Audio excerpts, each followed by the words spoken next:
Oke, halo sobat otomotif ya. Kali ini saya mau berbagi ini penyakitnya Mio G, Mio GT, X-Red, Soul GT ya. Jadi sering banget ecunya bermasalah atau mati. Jadi ini udah habis ecu 2 ya. Jadi ini posisinya datang ke saya itu udah dari 2 bengkel ya. Jadi udah diganti ecu 2 kali. Nah ini ecu yang keduanya saya bongkar, saya cek, ternyata untuk memastikan ternyata ini ada yang short ya. Jadi ini ngetesnya pakai avometer ya. Ini banyak yang short ya di sininya ya, di resistor dan di diodanya ya. Saya sih juga nggak begitu mengerti tentang elektronik, cuman ya kita cek aja lah gitu ya. Ternyata ada yang short ya. Jadi inti permasalahannya sebenarnya ini di motor ini tuh di regulator atau di apa itu, kiproknya ya. Jadi ini overcharging, jadi strom arus yang masuk ke ECU ini melebihi batas ya. Apa nggak tahu, apa mungkin 18 volt atau berapa yang masuk ke sini. Kan batasannya kan harusnya kalau lagi charging kan 14, kesimpan di aki 12 ya. Mungkin itu overcharging ya, lebih dari itu, makanya ini tewas ya. Dan lagi ini juga dibawain orangnya. Nah ini sampai ada 2 ya. Dan ini saya cek juga pakai avo nih tewas semua udah ya. Tadi saya coba saya colokin pun tadi kedipannya 13 ya. Jadi ini bermasalah ya, si sensornya ini ya, maxnya ini ya, ini bermasalah, ini juga tewas. Terus IC full pumpnya ini juga tewas ya. Jadi nggak tahu gimana, mungkin pas nyobanya apa gimana ya. Yang penting jangan kebalik ya. Di sini soalnya ada tandanya kok tuh, ada plus, ada min. Jadi jangan pernah dibalik, kalau dibalik ya langsung tewas ya isinya ya. Oke, itu aja. Dan yang pasti untuk meminimalisir ini ya kesalahan, biar nggak terjadi apa-apa lagi ya. Soalnya jadi ini datang ke sini posisinya keadaannya mati. Jadi kita nggak tahu ya udah diapain gitu. Jadi seandainya seperti itu kita cek satu-satu dari pin ecunya ya. Jadi pastikan juga akinya sehat, dalam arti nggak soak ya. Ini 12 volt full gitu ya.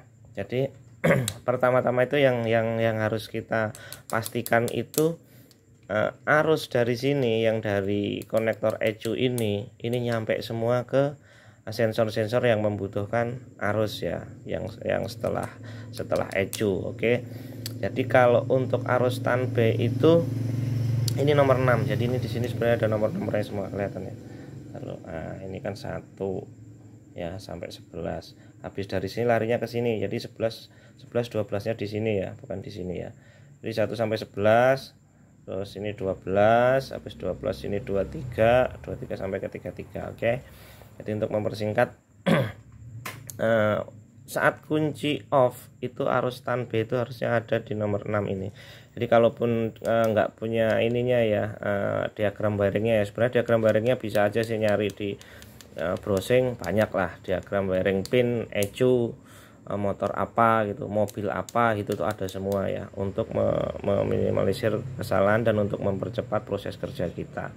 Jadi ini nomor 6 ini harusnya standby ya, ini ya, ini standby nomor 6 nomor 5. Nah ini harusnya standby nih posisinya ya. Nah ini posisi kontak off ini harus nyala ya, posisinya ya, ini harus nyala. Dan ini 12 volt ini di sini ya, ini posisinya ya. Oke. Terus habis ini pastikan juga arus dari relay setelah kunci on itu di bawahnya sini, dari relay ini juga harus harus nyala. Jadi kalau posisi kontaknya di on, di sini harus nyala ya. Nah ini ya, ini harusnya nyala. Ini dari relay 12 volt. Nah setelah ini juga kita cek yang lain, misal injektor. Nah injektor ini harus dicari pin nomor 12. Nomor 12 ini ya, nomor 12 ini juga harus nyala ya, kelihatan ya, ini 12. Nah ini nyala ya. Oke, ini nyala, berarti arusnya nyampe semua ya, dan ntar dicek di injektor. Nah ini kebenaran juga ini, tapi caranya salah ya, ini dari bengkel sebelumnya udah dikupas ya, nih dikupas ini ya, jadi sebenarnya nggak boleh gini. Ini harusnya juga nyala. Nah ini juga nyala kan, berarti nyampe. Terus koil ini juga harusnya nyampe, yang ini ya, yang ini juga harusnya nyala. Nah ini nyala, nanti yang satunya nyala setelah ecu kepasang ya. Ini saya sinyal dari ecu yang ini ya. Nah ini kita juga bisa pastikan kalau nyampe sini berarti di sini nyampe ya. Oke, terus pastikan juga untuk yang konektor juga ini kan ke apa itu, ke full pump sama ke indikator bensin ya. Ini juga harus dicek nyampe enggak. Nah ini nyampe berarti aman. Terus ini juga nyampe enggak. Nah ini ke full pump juga nyampe, berarti beres ya. Pokoknya pastikan semua yang membutuhkan arusnya itu benar-benar nyampe ke setiap konektornya ya. Entah itu mau ke full pump, ke apa itu, ke injektor, ke sensor idle-nya ini, ke sensor max-nya ini ya, harusnya nyampe semua. Paling kalau sensor max-nya ini harus dicek setelah ecu kepasang, itu ada arus yang kesini itu 5 volt ya, itu harus pakai AVO ya ngeceknya ya. Oke, tapi intinya yang penting-penting aja itu pastikan semua nyampe semua arusnya, jadi biar nggak terjadi kesalahan seperti yang sebelumnya ya, biar nggak ecunya kebakar lagi ya nggak salah juga sih ya, maksudnya apa ya, ya tiap orang beda-beda cara menganalisanya dan tiap orang punya kemampuan yang berbeda-beda. Jadi kita juga jangan menjelekkan dan menyalahkan pekerjaan orang lain juga gitu ya, bengkel yang lain gitu, karena ya nggak semua sama, mungkin kita tahu dia nggak tahu gitu. Nah saya pun juga belajar, dan saya pun juga bukan orang yang lihai pandai gitu juga enggak sih, saya juga belajar juga.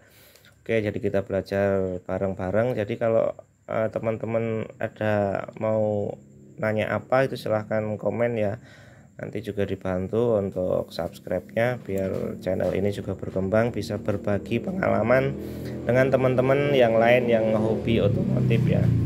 Jadi pastikan kalau sudah ini kepasang, maksudnya udah terkoneksi dengan benar semua, jalurnya benar, itu baru berani kita colokkan ecunya ini ya.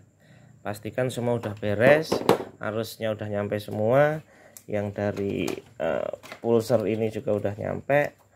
Kalau yang dari pulser bisa pakai tester ini juga bisa, cuman paling gampang pakai LED aja ya. Jadi LED ini dimasukkan aja seperti ini ya, ini pokoknya yang buat pemula lah ya ini. Terus kita kontak on, kita putar. Nah ini kan berkedip ya, nah berarti kan pulsernya bagus. Pastikan semua udah beres, baru berani kita pasang ecu yang baru. Kalau semisal belum ada yang beres, ada arusnya yang belum sampai, atau yang harusnya ini ground tapi ada plusnya, itu harus diberesin. Takutnya kabelnya ada yang kelupas, ada yang digigit tikus, pokoknya kasusnya banyak kayak gitu ya. Pokoknya pastikan aman dulu untuk koneksi pin ke ecunya ini benar-benar aman. Oke, setelah benar-benar aman baru kita pasang ecu yang baru. Dan jalur apa itu, jalur kiproknya juga udah benar nyampe semua ya, udah saya cek nyampe, berarti udah beres, baru kita pasang ecu yang baru. Dan pastikan kalau kita mencabut soket-soket ini, soket-soket sensor-sensor gini, itu pastikan kunci kontak off ya. Jadi biar dia nggak nyimpen DTC ya, data trouble codes-nya itu nggak kesimpan di memori ecunya ya. Soalnya kalau posisi udah on, dia ini posisi kecabut, tapi pasti kesimpan datanya ya. Tapi ya bisa di clear sih ya, kalau yang ada scanner juga bisa langsung di clear ya. Jadi biasakan seperti itu untuk nyabut sensor tuh, pastikan posisi off atau konektor yang di akinya itu mainnya kecabut ya. Jadi biar nanti itu nggak nyala. Coba ke posisi kontak on kecabut, pasti ntar dinyalain kode milnya pasti nyala ya, dia ngebaca ya. Jadi itu aja berbaginya. Jadi setelah ini kepasang, berarti kita akan pasang ecunya. Oke, jadi soket-soket sudah kepasang semua ya. Soket-soket sudah kepasang semua. Posisi kontak off, baru kita pasang ecu yang baru. Oke, pastikan masuk ya, sempurna ya ke kunci. Habis itu baru kita nyalain. Kita coba on kan. Nah, ini full pumpnya sudah dengung. Oke, sip. Dan lagi pastikan juga waktu di kontak pertama dia nyala, habis itu mati dan tidak ada tanda kedipan di mil. Berarti kalau udah beres begini berarti semua normal, baru kita nyalakan. Oke, nah, oke, sekarang sudah normal, sudah beres ya. Oke, dan di indikatornya milnya juga sudah tidak ada kedipan.